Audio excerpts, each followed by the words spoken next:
hello' অ অ অ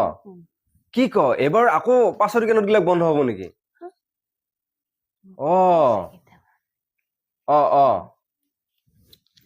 হেতে 500 টকীয়া note গিলা আকৌ বন্ধ হলি নহন কেছটো বেয়া হ'ব দে বাৰু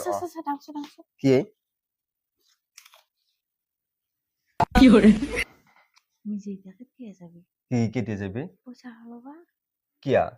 মোৰ তাতো আছে কেইটামান পইচা অ হলবা আছে নহয় চাও ও হলবা গেলি হলাই লৈ আহিবিছো অ আজি ৰাতিপুৱাই মই তোক খুজিছিলো 500 টকা দিছি বুলি কৈছিলো নাই বুলি কৈছিলি 1500 টকা ওলাই গেল হলবা লাগবো হেয়া পইচা আৰু হলানি নহয় কিয়া এই মই তো তাৰ বুদ্ধি উলাইছো মোৰ তাত পইচা লাগা হৈছিল মোক বুজি পালি ইতা কাম কৰি থাকো ইতা কি লাখ পইচা গিতা